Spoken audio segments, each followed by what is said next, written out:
¿Qué tal? Aquí estamos de nuevo. Una vez más en tu programa, Energía y Sociedad. Nico Medici, quien te habla, doctor en Eficiencia Energética y Sostenibilidad, te da la bienvenida. Y está con nosotros el miembro estrella de este programa, el ingeniero Ramón Alburquerque, que vamos a conversar hoy de varios temas que tenemos pendientes, temas de energético nacional, tema tarifa eléctrica, analizar el panorama internacional, ya que el ingeniero es un experto en esos temas. Entonces, ingeniero, bienvenido. Muchas gracias, Nico. Tenemos hoy el placer de entrar en contacto con ese público que de manera asidua siempre te ve a ti, a Juan de Dios, que se le murió una abuela, ¿no? ¿Verdad? Exacto. Y está en Sánchez. Bien, arranquemos por el tema de la medida que tomó el gobierno, el presidente, de revocar los aumentos de tarifa, porque esto tiene una enorme importancia. En Los Sabios en la Z hicimos nosotros una recomendación el domingo anterior y el lunes siguiente... Aquí el sábado exacto, pasado, sí. Bien, y entonces el lunes siguiente el presidente tomó esta medida. Les recomendamos que gratuita. Y que volvieran gratuita y que volvieran el pacto eléctrico al consenso, a la búsqueda del consenso, porque había sido un poco disque aprobado, pero muy a regañadiente para unos sectores y muy impuesto para otros. De hecho, el sector social no firmó. No firmó. Y lo que firmaron fue parte del CONEP, partidos políticos, el PLD, porque lo había hecho. Exacto. Claro. Firmó también el gobierno, firmaron los sindicalistas amarillos, que habían recibido unas pensiones altísimas, y entonces no podían negarse. Y bueno, firmaron otras entidades. Y entonces los aumentos, y antes que todo de los aumentos, las duplicaciones y triplicaciones de factura, porque a esto es que el presidente debe concentrar, dirigir su atención. Presidente, que a usted lo engañaron, le hablaban que había un reajuste de tarifa y que eso estaba contemplado en el pacto eléctrico y que era solo un 9% exacto. de aumento. Pero presidente, no era así. Exacto. Fue a nosotros mismos, que tenemos 3 medidores, no sé si a ti te pasó por igual, pero nos duplicaron la factura completa. Sí, yo he comentado mi caso varias veces allá en casa, que soy solo y desconecto todo, y yo pagaba menos de 500 pesos antes, y ahora no bajo de 900, fue casi el doble. El doble, pero nosotros en la de nuestro hogar, se pagaban 9,000 y tantos, ahora se paga casi 20,000. En la de nuestra casa en Monte Plata, de 13 se subió a 21,000, porque wow. tenemos, no, pero una cosa estrambótica. Pero ¿qué significa esto? Que si las sedes cobraban el 60% de la energía que sirven, eso debía ser como unos 1.200, 1.300 millones.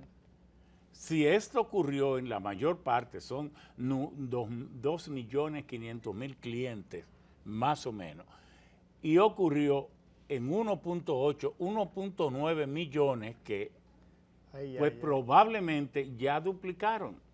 Entonces, cabe la pregunta, ¿vamos a dejar eso así? Esa duplicación y triplicación de la factura, que fue lo que creó casi una explosión en la sociedad dominicana, por todo lado. ¿Lo vamos a dejar así? Entonces cabe la otra parte de la pregunta. Hay 3 resoluciones con aumentos. ¿Cuál de esas resoluciones, hasta dónde alcanza la revocación de la medida? ¿Para la primera, para la segunda o para la última solamente? Que empezaron en noviembre del año pasado, en 2021. Correcto. Entonces, está bien que ya la de noviembre, pero esta duplicación y triplicación de la factura completa que empezó hace 3 y 4 meses, esto debe ser revocado. Pero bueno, después que hablemos del pacto eléctrico en el CES, después de saludar y dar la bienvenida a esta medida del presidente, cabe la pregunta, ¿y con esto hemos resuelto el problema de la crisis eléctrica? Que de hecho el pacto eléctrico no solo contemplaba el aumento de la tarifa, que era para lo único que aplicaba en el pacto eléctrico. Las pérdidas había que reducirlas, no las han reducido.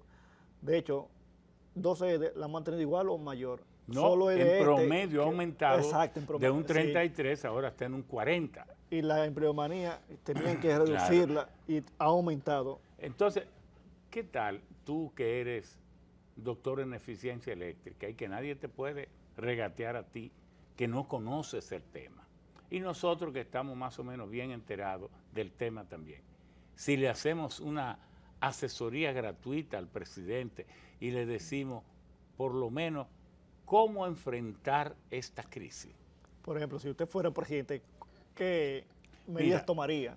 Mira, si fuéramos presidente, empezaríamos por lo siguiente.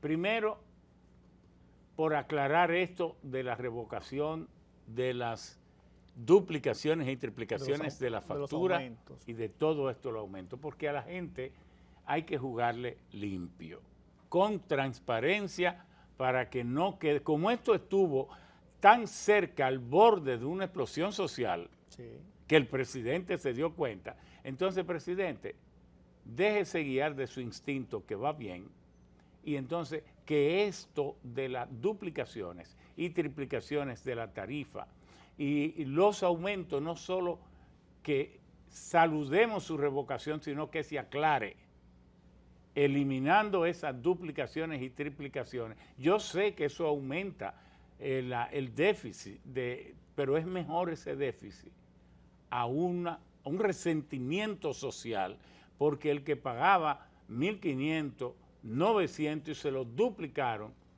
no basta con que le digan, han revocado, cuando él vea su recibo, lo va a tener que pagar. Entonces yo haría eso. Impulsaría, porque el presidente ahora se dio cuenta él, que cuando él quiere las cosas las logra, porque él quiso extinción de dominio. Exacto. Y ya promulgó la ley y nada más le dedicó como un mes a eso. Yo quiero esto. Todos se pusieron de acuerdo. ¿Por qué? Porque el país está en una buena onda para llegar a acuerdo. ¿Por qué? Porque el PLD tiene la soga rastra. Ellos no tienen mucha fuerza para hacer una oposición sistemática. No saben cuál de ellos será requerido en cualquier momento por el Ministerio Público Independiente. Y la gente del FUPU también por igual.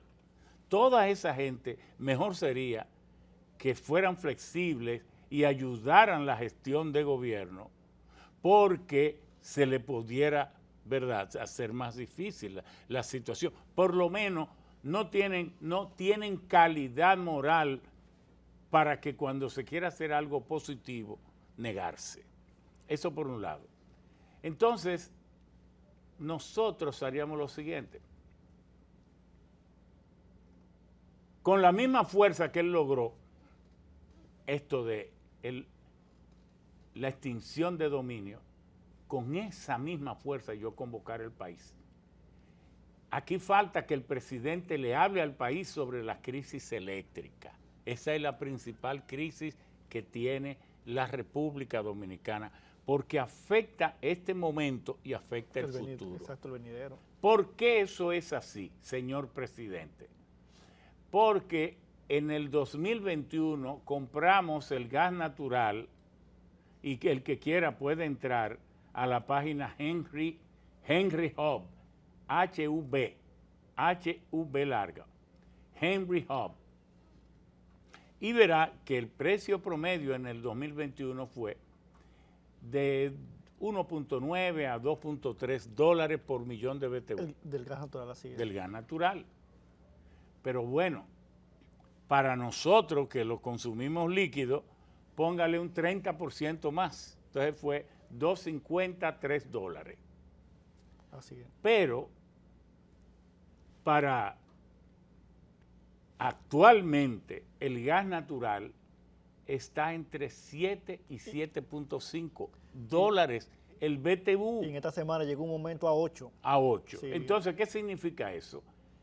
Que más de duplicarse el precio, como el 41% de la electricidad que se produce es en base a gas natural y habíamos cambiado hacia el gas natural, abandonando los derivados del petróleo, el fuel oil, buscando esperanza, pero ahora viene el gas y nos da frente a frente. Buscando esperanza y mitigar la contaminación también. Mitigar la contaminación. Entonces, ¿vamos a tener alivio? No, porque ahora el gas está casi a 3 veces el precio que estaba. Eso debe saberlo el pueblo dominicano. Pero, ¿y el caso del carbón? Miren, Itabo 1 y Itabo 2 se convirtieron a carbón por una decisión que tomó el gobierno de Salvador Jorge Blanco, en el cual los actores principales fue Marcelo Jorge, que Dios lo tenga en la gloria, y nosotros como el ministro de Economía y Planificación, entonces secretario técnico, y Marcelo, el administrador de la CDE, junto con las empresas que instalaban a Itabo 1, que construían Itabo 1, iban a construir también Itabo 2, tomamos la decisión de hacer las plantas duales, no solo para fuel oil, sino también para carbón. ¿Por qué? Porque hicimos el cálculo de que carbón tiene el mundo para 2000 años de suministro. Entonces el carbón nunca en la historia había tenido alza súbita de precio. Exacto. Pero esta vez, por primera vez, en este momento, sí, ahora, en el 2021, el precio promedio del carbón fue de 75 dólares y ahora está por encima de 400 dólares. La tonelada, sí. La tonelada, eso significa 5 veces y medio el precio, y el carbón es responsable del 32% de la electricidad. Entonces, ¿podrá haber electricidad barata? No, si no bajan los precios del carbón. Por eso el presidente debe acudir y con un plan bien estructurado también explicar que todavía la electricidad se genera en un 13% de derivados del petróleo y que el petróleo ha duplicado su precio. Antes la preocupación nuestra era de las alzas súbitas y enormes del petróleo. Ahora no, ha duplicado, ahora es el carbón y el gas, lo que eran nuestras esperanzas de tener una matriz más limpia con el gas natural, con el carbón no, pero sobre todo más barata. Más económica, y así exacto. se construyó Punta Catalina, diciendo eso. Sí. Eso en cuanto a los combustibles. ¿Por qué? Porque vienen situaciones difíciles. Entonces, el presidente debe dirigirse al país para explicar, responsabilizándose de que en 2 años vamos a reducir las pérdidas en un 20% para bajarla a un 20%, porque tiene que haber esperanza. Claro. Este país no puede sucumbir, pero que además él ya se demostró a sí mismo, si no lo sabía, que él tiene suficiente autoridad para resolver cuando él quiere. Lo demostró con la ley de extinción de dominio y también lo logró cuando quitó a Macarrulla. Sí, exacto. Porque él di que renunció, fue la forma como le apretó él la tuerca. Se lo renunciaron.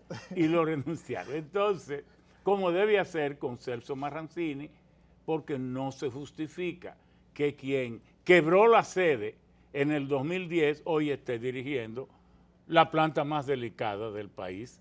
No, ¿cuál es el compromiso, presidente, que usted tiene con este quebrador de empresa? Bueno, entonces el presidente debe explicarle al país que él va a reducir las pérdidas y la va a reducir a un 20%.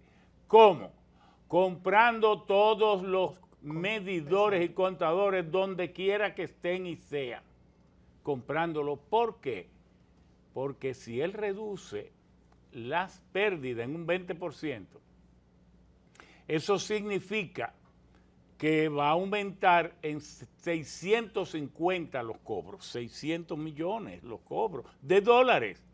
Entonces ahí va a tener suficiente ahorro o ahorro en pérdida, o va a perder menos. No perder menos, claro. Y como eso en el primer año, pero ya en el segundo, el aumento en los cobros de la sede va a pasar de los 1.000 millones.